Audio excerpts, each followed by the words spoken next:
এই জান্নাতের ভিতরে শুধু নাজ আর নিয়ামত। জান্নাতের নিয়ামত কেমন হবে? মুহাদ্দিসিনে কেরাম তাফসীরের কিতাবের মধ্যে বর্ণনা করেন, জান্নাতের বড় এক একটা বড়ই হবে বড় বড় মটকার মতো। সুবহানাল্লাহ কইতা না? জান্নাতের বড়ই যদি হয় মটকার মতো, আপেল মনে হয় আঙ্গুরের মতো হইব। আরো ছোট হইব না বড় হইব? সাহাবীরা নবীজিকে জিজ্ঞাসা করে, ইয়া রাসূলুল্লাহ, ইয়া হাবিবাল্লাহ, আগো নবীজি, এক একটা বড়ই যদি বড় বড় মটকার মতো হয়, আমরা ছোট মানুষ এই বড়ইগুলো কিভাবে খাবো? আল্লাহর নবী সাহাবীদেরকে বলে, ও আমার সাহাবীরা, টেনশনের কোনো কারণ নেই রে। জান্নাতের ভিতরে প্রবেশ করার পরে মহান আল্লাহ তোমাদের বডিটা বানায় দিবে হযরত আদম আলাইহিস সালাতু ওয়াস সালামের বডির মতো। আর ওই জান্নাতের ভিতরে কণ্ঠর সুর ভালো হওয়া দরকার, কণ্ঠ দান করবেন আল্লাহর পয়গম্বর হযরত দাউদ আলাইহিস সালাতু ওয়াস সালামের মতো। দুনিয়ায় সুন্দরের পাগল মানুষ, ওই জান্নাতের ভিতরে আল্লাহ রাব্বুল আলামিন কেমন সৌন্দর্য দান করবেন রে। আল্লাহ তাআলা জান্নাতের ভিতরে সৌন্দর্য দান করবেন হযরত ইউসুফ আলাইহিস সালাতু ওয়াস সালামের মতো। আর চরিত্রটা দান করবেন মুহাম্মদুর রাসূলুল্লাহর মতো। জান্নাতের ভিতরে আপনার আমার দেহটা 60 হাত লম্বা থাকবে আদম আলাইহিস সালাতু ওয়াস সালামের মতো। আর জান্নাতের ভিতরে দুনিয়ার জমিনে মানুষ কণ্ঠর পাগল, কণ্ঠ দিয়ে কত মানুষ গান বাজনা করে, কণ্ঠর পাগল দুনিয়ার জমিন, সুন্দরের পাগল কণ্ঠ দেওয়া হবে দাউদ আলাইহিস সালাতু ওয়াস সালামের মতো। আর সৌন্দর্য দেওয়া হবে আল্লাহর পয়গম্বর হযরত ইউসুফ আলাইহিস সালাতু ওয়াস সালামের মতো। আর চরিত্রটা দেওয়া হবে বিশ্বনবী মুহাম্মদুর রাসূলুল্লাহর মতো। সুবহানাল্লাহ। জান্নাতের ভিতরে যখন জান্নাতীরা যাবে, জান্নাতি এবং জাহান্নামীদের একটা টক শো হবে। আল্লাহ তাআলা কোরআনের মধ্যে বলেছেন, জান্নাতি এবং জাহান্নামীদের মধ্যে কথোপকথন হবে।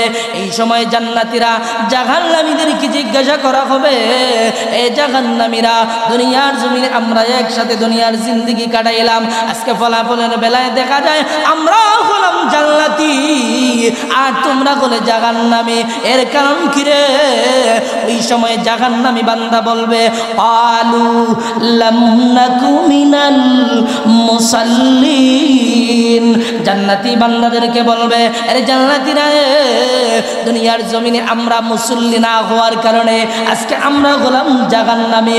অর্থাৎ মুসল্লিকে মসজিদের সাথে তাদের ভালো কোনো সম্পর্ক ছিল না, অর্থাৎ তারা নামাজ ঠিক মতো আদায় করে না, আল্লাহর বিধান নামাজ নিয়ে তারা গাফলতি করেছে।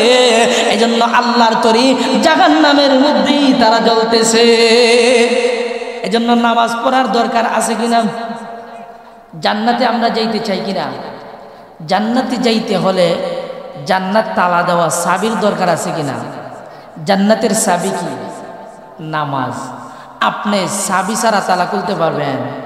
জান্নাতের তালা কি মনে করছেন আপনাদের বিশাউরা বাজারে যে দোকানপাটে তালা দেওয়া থাকে, এরকম তালা যে হাতুড়ি দিয়া বাড়ি দিয়ে ভেঙে ফেলবেন না।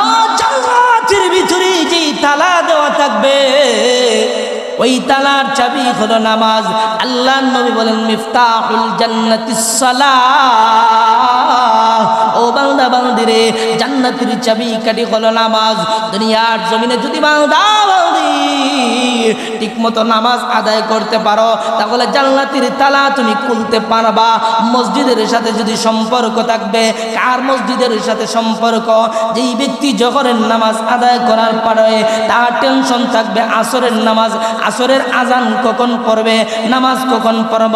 আসরের নামাজ পড়ার পরে চিন্তা থাকবে মাগরিবের নামাজের আজান কখন হবে, মাগরিব পড়ার পরে তার টেনশন থাকবে এশার আজান কখন হবে। এশার নামাজ পড়ে বান্দা যখন বিছানায় শুয়ে থাকবে, বান্দা টেনশন করবে, আল্লাহ আমাকে ফজরে জাগ্রত করে দেন। এই ব্যক্তি হলো ওয়ারাজুলুন কলবুহু মুআল্লাকুন ফিল মাসাজিদ। ওই ব্যক্তির মসজিদের সাথে ভালো সম্পর্ক থাকার কারণে আল্লাহ আরশের ছায়া ছাড়া যেই দিন কিয়ামতের মাঠে আর কোনো ছায়া থাকবে না, মসজিদের সাথে ভালো সম্পর্ক থাকার কারণে আল্লাহ ওই বান্দাকে আরশের নিচে জায়গা দিবে। الحمد لله نحمده ونستعينه ونستغفره ونؤمن به ونتوكل عليه ونعوذ بالله من شرور أنفسنا ومن سيئات أعمالنا من يهده الله فلا مضل له ومن يضلله فلا هادي له ونشهد أن لا إله إلا الله وحده لا شريك له ونشهد أن سيدنا وسندنا وحبيب ربنا وطبيب قلوبنا ومولانا محمدا عبد الله ورسوله أرسله بالحق بشيرا ونذيرا وداعيا إلى الله بإذنه وسراجا منيرا أما بعد فأعوذ بالله من الشيطان الرجيم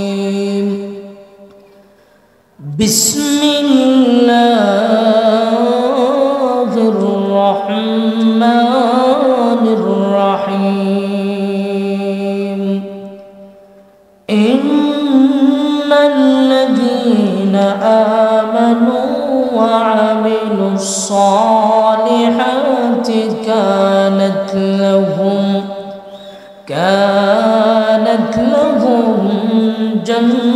جنات الفردوس نزلا صدق الله العظيم وقال النبي صلى الله عليه وسلم أعددت لعبادي الصالحين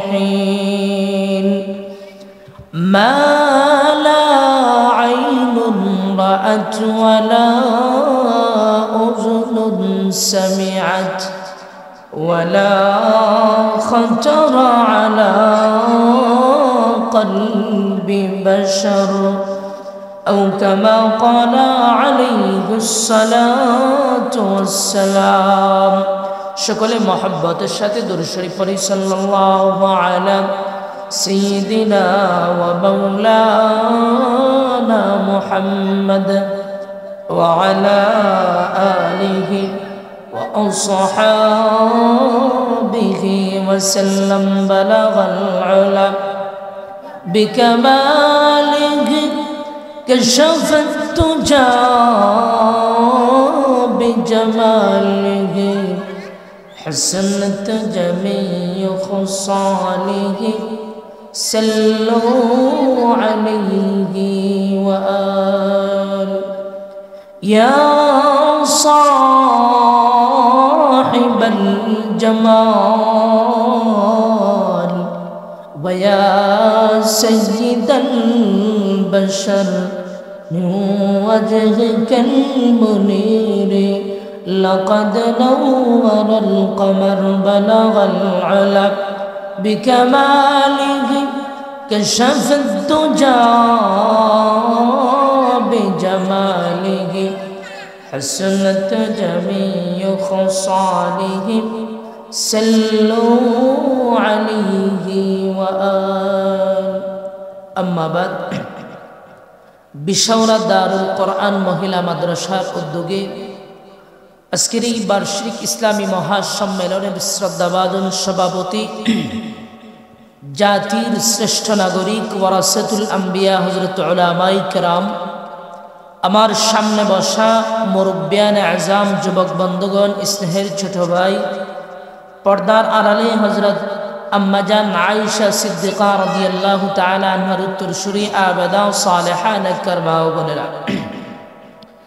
আমি আপনাদের সামনে মানবতার মুক্তির সনদ মহাগ্রন্থ আল কোরআনুল কারীমের সূরাতুল কাহাফ থেকে একখানা আয়াতে কারিমা তেলাওয়াত করেছি।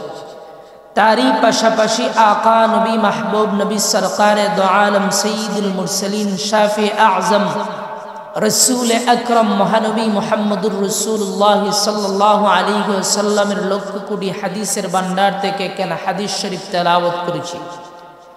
আল্লাহ জাল্লা জালালুহু আম্মা নওয়ালুহু যদি আমাকে তৌফিক দান করেন, তাহলে উক্ত আয়াত এবং হাদিসকে সামনে রেখে সংক্ষিপ্ত সময় আপনাদের সামনে দ্বীনি কিছু মুযাকারা করার চেষ্টা করব ইনশাআল্লাহু তাআলা। সর্বপ্রথম আল্লাহ রাব্বুল আলামিনের দরবারে শুকরিয়া আদায় করি, যেই মালিক আজকে আমাদেরকে এই জান্নাতি একটা মাহফিলের মধ্যে আসার তৌফিক দিয়েছেন। কারণ আপনাদের এলাকায় মানুষের অভাব নাই, কিন্তু আপনারা মাহফিলের মধ্যে অল্প কিছু সংখ্যক মানুষ আসছেন। আল্লাহ রাব্বুল আলামিন আপনাদেরকে তৌফিক দিয়েছেন বিদায় আপনারা আসতে পারছেন। আল্লাহ রাব্বুল আলামিন যাদেরকে মহব্বত করেন, ভালোবাসেন, তাদের দ্বারা আল্লাহ তাআলা তার গোলামি নেন, ভালো কাজ করান। অর্থাৎ এতে প্রমাণ হয়ে গেল আল্লাহ রাব্বুল আলামিনের প্রিয় বান্দারা আপনারা। এজন্য আল্লাহ রাব্বুল আলামিন আমাদেরকে মাহফিলে আসতে তৌফিক দিয়েছেন। এজন্য কালিমাতুশ শুকুর আদায় করেই বলি আলহামদুলিল্লাহ।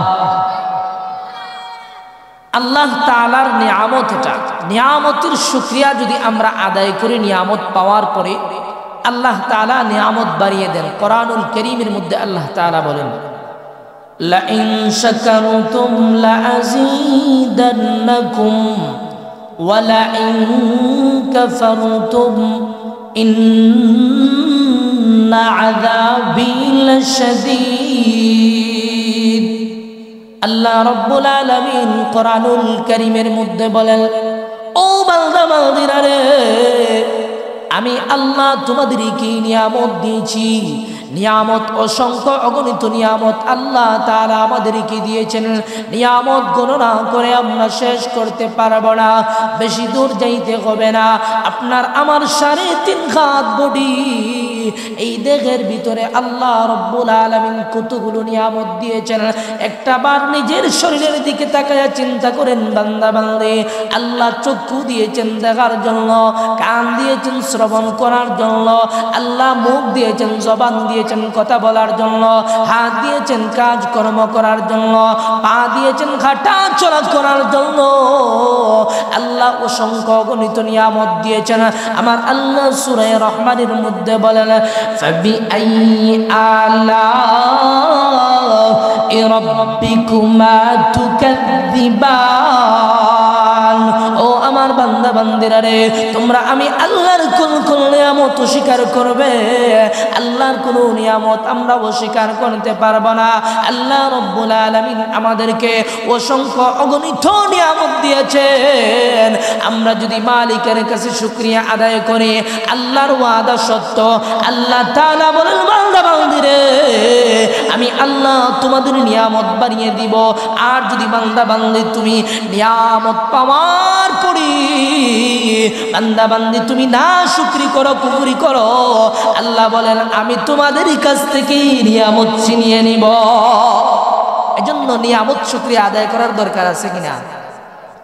আল্লাহ তাআলা যে নিয়ামত দিয়েছেন, আল্লাহর নিয়ামতের শুকরিয়া আদায় করলে আল্লাহ নিয়ামত বাড়ায়া দিবেন।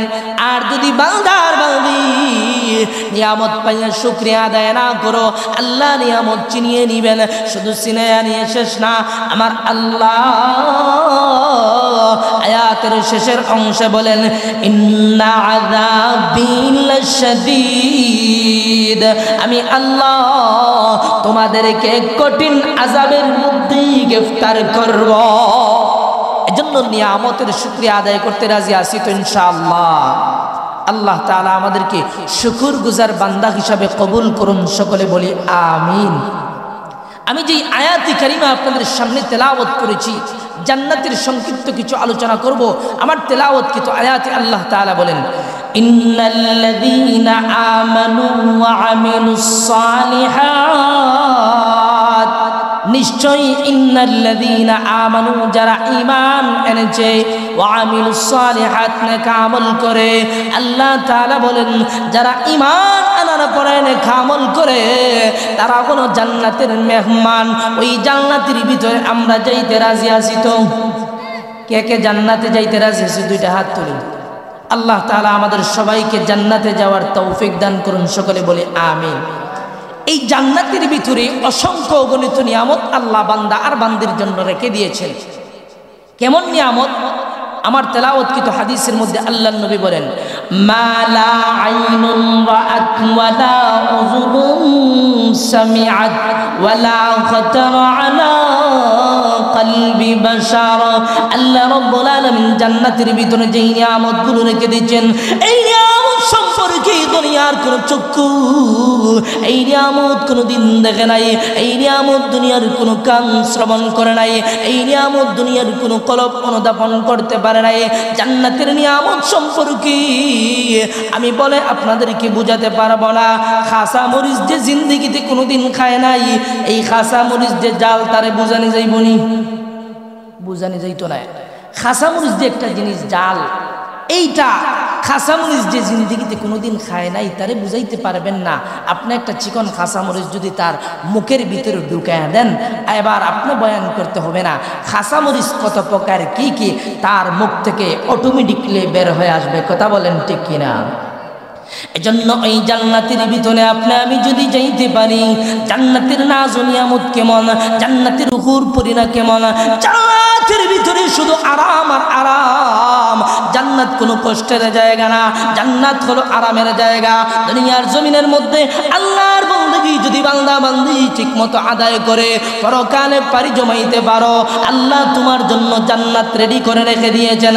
এই জান্নাতের নাজ ও নিয়ামত কেমন হবে জানো নি রে?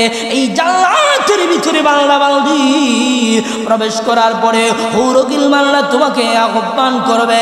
এই জান্নাতের হুর দুনিয়ার নারীদের মতো না, দুনিয়ার নারীদের মতো তাদের চামড়া কুচ হয়ে যাবে না। ওই জান্নাতি হুররা আপনি যেই দিন জান্নাতের ভিতরে প্রবেশ করবেন, ওই দিন থেকে জান্নাতি যতদিন থাকবেন, জান্নাতে ঢুকলে আর কেউ বাহির হবে না, অনন্তকাল জান্নাতের ভিতরে থাকতেই থাকবে। জান্নাতের হুর গিলমানরা আপনার সঙ্গে প্রথম দিন সাক্ষাতে যেইভাবে হুর গিলমানদেরকে এইভাবে পাবেন, আপনি 100 বছর পরে 1000 বছর পরে ওই হুর গিলমানদেরকে ওইভাবেই পাবেন। সুবহানাল্লাহ। জান্নাতের ভিতরে বান্দা আর বান্দি যাবে। দুনিয়ার জমিনে যারা আল্লাহর বন্দেগী ঠিকমতো করেছে, নবীর সুন্নাত তরিকা অনুযায়ী দুনিয়ার জিন্দেগিটা গঠন করেছে, দুনিয়ার জিন্দেগিতে হারাম বাজনা গান শুনে নাই, জান্নাতের ভিতরে ওই হুর গিলমানেরা গান গাইবে। কেমন গান? জান্নাতের হুর গিলমানরা গান গাইবে, নাহনুল খালিদাতু ফালা নাবিদু ونحن الراضيات فلا نبحث ونحن الناعمات فلا نبخس طوبى لمن كان لنا وكنا له। জান্নাতের হুর গিলমানরা আহ্বান করবে আর ডাকবে, ও জান্নাতি, আমি দুনিয়ার তোমার স্ত্রীর মতো না রে, আমি দুনিয়ার নারীর মতো না, আমার চামড়া কোনোদিন কুচ হবে না, আমার বয়স কোনোদিন 20 থেকে 25 হবে না, আমার বয়স 100-1000 বছর পরেও 25 থেকে আর 50 হবে না। ওই জান্নাতি হুর গিলমানরা সব সময় ইনটেক থাকবে। ওই জান্নাতি হুর গিলমানরা আপনাকে আমাকে আহ্বান করতে থাকবে। ওই জান্নাতের ভিতরে যদি আপনি আমি যাইতে পারি, এই জান্নাতের ভিতরে মহান আল্লাহ 70 থেকে 72টা বউ দান করবেন। বলেন সুবহানাল্লাহ। এই ওয়াজ যখন দুনিয়ার নারীরা শুনে, যে জান্নাতের ভিতরে 70 থেকে 72টা বউ দেওয়া হবে। দুনিয়ার নারীরা বেজার, কারণ দুনিয়ার জমিনে দুনিয়ার নারীরা স্বামীর ভাগ অন্য কাউকে দিতে চায় না। পুরুষেরা চায় বিয়ে, আল্লাহ তো বিধান দিয়েছেন 4টা পর্যন্ত করার। পুরুষেরা চাইলেও নারীর বয়ে বুক ফুড়েতে মুখ ফুড়ে না, সমাজের বয়ে বলতে পারে না, কিন্তু সবার ভিতরে চাহিদা আছে। আমি বলবো দুনিয়ার নারীদেরকে, তোমাদেরকেও নিরাশ হওয়ার কারণ নাই, কারণ জান্নাতের ভিতরে যাওয়ার পরে এই 72 জনের হুর পরীর প্রধান আল্লাহ তাআলা দুনিয়ার নারীকে বানায় দিবেন। বলেন সুবহানাল্লাহ। এই জান্নাতের ভিতরে শুধু নাজার নিয়ামত। জান্নাতের নিয়ামত কেমন হবে? মুহাদ্দিসিনে কেরাম তাফসীরের কিতাবের মধ্যে বর্ণনা করেন, জান্নাতের বড় এক একটা বড়ই হবে বড় বড় মটকার মতো। সুবহানাল্লাহ কইতা না? জান্নাতের বড়ই যদি হয় মটকার মতো, আপেল মনে হয় আঙ্গুরের মতো হইব। আরো ছোট হইব না বড় হইব? সাহাবীরা নবীজিকে জিজ্ঞাসা করে, ইয়া রাসূলুল্লাহ, ইয়া হাবিবাল্লাহ, আগো নবীজি, এক একটা বড়ই যদি বড় বড় মটকার মতো হয়, আমরা ছোট মানুষ এই বড়ইগুলো কিভাবে খাবো? আল্লাহর নবী সাহাবীদেরকে বলে, ও আমার সাহাবীরা, টেনশনের কোনো কারণ নেই রে। জান্নাতের ভিতরে প্রবেশ করার পরে মহান আল্লাহ তোমাদের বডিটা বানায় দেবে হযরত আদম আলাইহিস সালাতু ওয়াস সালাম বডির মতো।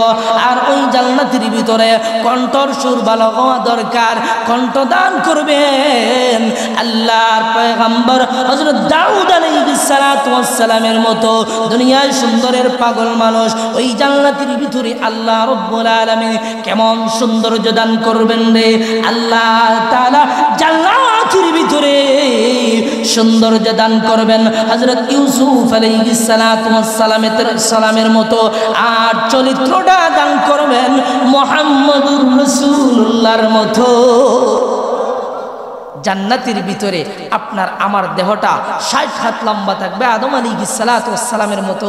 আর জান্নাতের ভিতরে দুনিয়ার জমিনে মানুষ কণ্ঠর পাগল, কণ্ঠ দিয়ে কত মানুষ গান বাজনা করে, কণ্ঠর পাগল দুনিয়ার জমিন, সুন্দরের পাগল কণ্ঠ দেওয়া হবে দাউদ আলাইহিস সালাতু ওয়াস সালামের মতো। আর সৌন্দর্য দেওয়া হবে আল্লাহর পয়গম্বর হযরত ইউসুফ আলাইহিস সালাতু ওয়াস সালামের মতো। আর চরিত্রটা দেওয়া হবে বিশ্বনবী মুহাম্মদুর রাসূলুল্লাহর মতো। সুবহানাল্লাহ। জান্নাতের ভিতরে যখন জান্নাতীরা যাবে, জান্নাতি এবং জাহান্নামীদের একটা টক শো হবে। আল্লাহ তাআলা কোরআনের মধ্যে বলেছেন জান্নাতি এবং জাহান্নামীদের মধ্যে কথোপকথন হবে। এই সময় জান্নাতীরা জাহান্নামীদেরকে জিজ্ঞাসা করা হবে, এই জাহান্নামীরা, দুনিয়ার জমিনে আমরা একসাথে দুনিয়ার জিন্দেগি কাটাইলাম, আজকে ফলাফলের বেলায় দেখা যায় আমরা হলাম জান্নাতি আর তোমরা হলে জাহান্নামী, এর কারণ কি রে? ওই সময় জাহান্নামী বান্দা বলবে, আলু লাম নাকু মিনাল মুসাল্লিন। জান্নাতি বান্দাদেরকে বলবে, আরে জান্নাতীরা, দুনিয়ার জমিনে আমরা মুসল্লি না হওয়ার কারণে আজকে আমরা হলাম জাহান্নামী।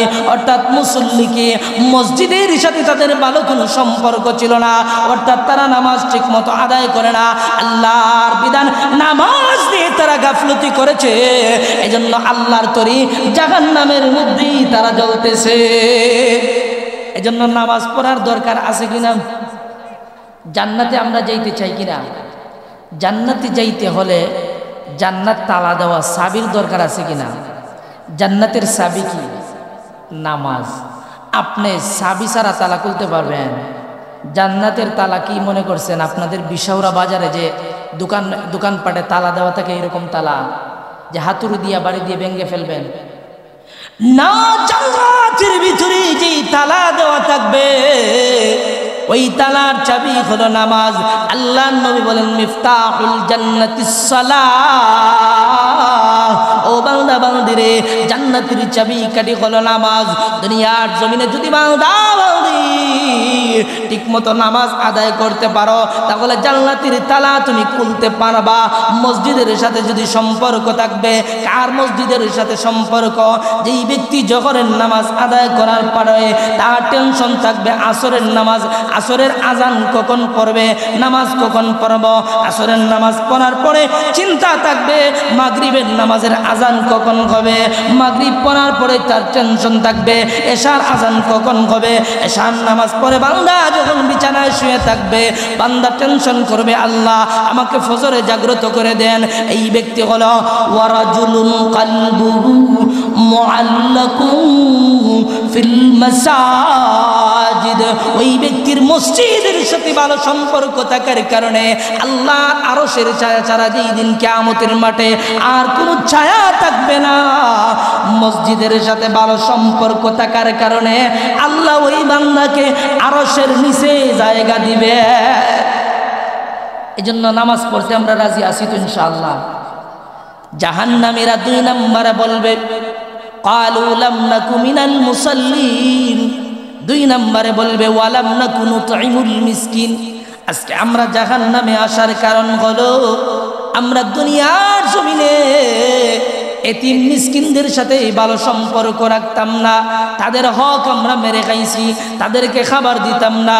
আত্মীয় স্বজন পাড়া প্রতিবেশী যারা আছে তাদের হক আমরা নষ্ট করেছি। ওইভাবে তারা বলবে।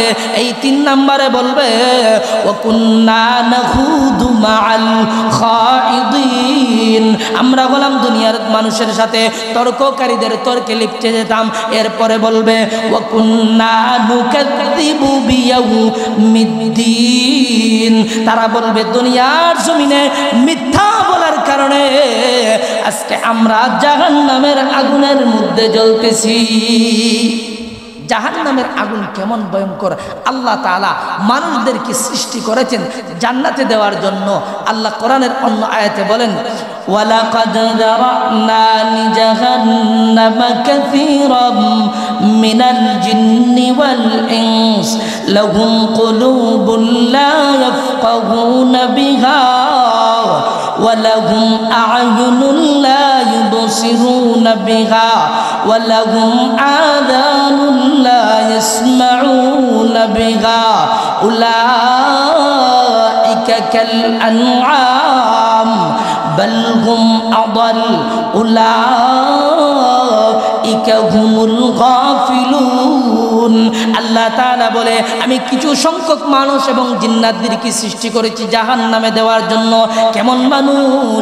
লাহুম কুলুবুন লা ইয়াফকাহুনা বিহা, যাদেরকে আল্লাহ কলব দিয়েছেন অনুধাবন করার জন্য, তারা ওই কলব দ্বারা অনুধাবন করতে পারে নাই।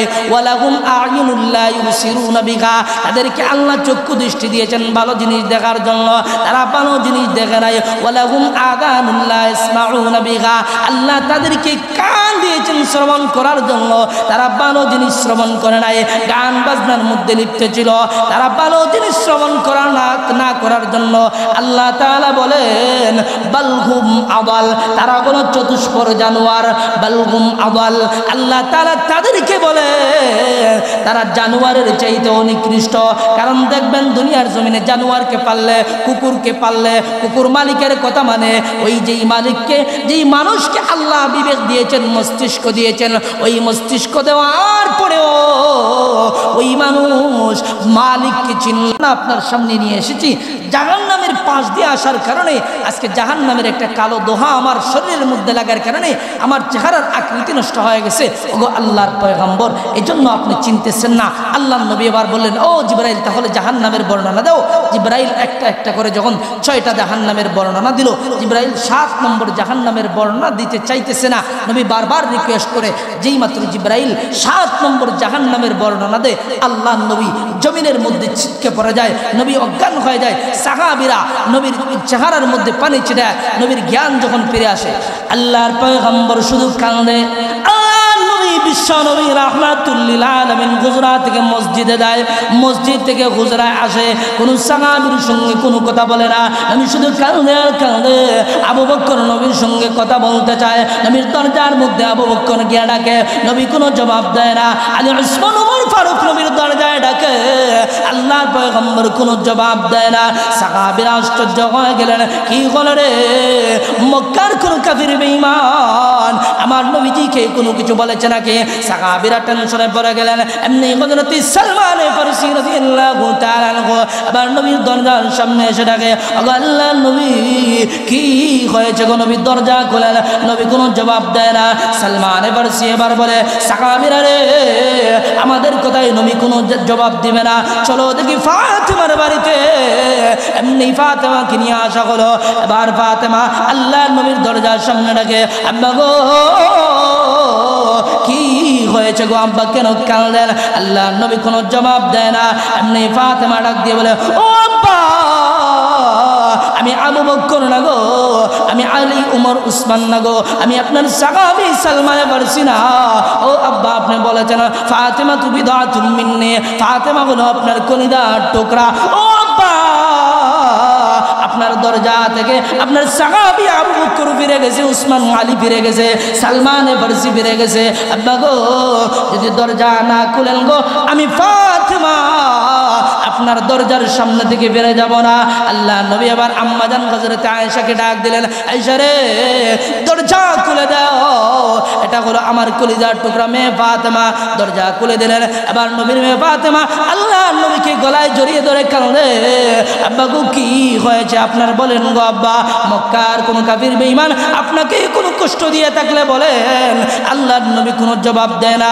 ফাতেমা বারবার বলার পরে এবার নবী বলতেছেন, ও ফাতেমা, জিবরাইল আমার সামনে আসলো, 6টা জাহান্নামের বর্ণনা দিল। 7 নম্বর জাহান্নামের বর্ণনা দেওয়ার পরে আমি নবী আর ঠিক থাকতে পারি নাই, কারণ 7 নম্বর জাহান্নামের মধ্যে আমার গুনাহগার উম্মতেরা থাকবে। এই টেনশনে আমি নবী, আমি শুধু কান্দি আর কান্দি। উম্মতের জন্য নবী কেমন পেরেশান। এই জন্য উম্মত নবীর সুন্নত মানতে রাজি না। আল্লাহ রাসূল বলেন, মান আহাব্বা সুন্নতি ফাকাদ আহাব্বানি ওয়া মান আহাব্বানি কানা মাই ফিল জান্নাহ। নবী বলেন, আমার সুন্নত যে রাষ্ট্রীয় জীবনে, পারিবারিক জীবনে, আন্তর্জাতিক জীবনে, সামাজিক জীবনে, প্রত্যেকটা সেক্টরে আমি নবীর সুন্নত দিয়ে যদি তার জিন্দেগিটা কেউ সাজায়, নবীজি 2টা আঙ্গুল এইভাবে দেখায় বলেন, ওই ব্যক্তি আর আমি জান্নাতের ভিতরে এইভাবে পাশাপাশি বসবাস করব। এজন্য আল্লাহর বিধান, নবীর সুন্নত আমরা মানতে রাজি আছি তো ইনশাআল্লাহ। আল্লাহ তাআলা আমাদের সবাইকে কবুল করুন, সকলে বলি আমিন। আপনাদের সামনে উপস্থিত দুবাই মসজিদে আবু বকরের ইমাম খতিব হযরত মাওলানা মাসুম বিল্লাহ ভাই খুব চমৎকার আলোচনা করেন। ওনার বয়ান শুনবেন, আপনারা দোয়া করবেন আল্লাহ তাআলা যেন মাঠে ময়দানে ইখলাসিয়তের সাথে কথা বলার তৌফিক দান করেন। সকলে বলি আমিন। ওয়া আখিরু দাওয়ানা আলহামদুলিল্লাহি রাব্বিল আলামিন। আসসালামু আলাইকুম ওয়া রাহমাতুল্লাহ।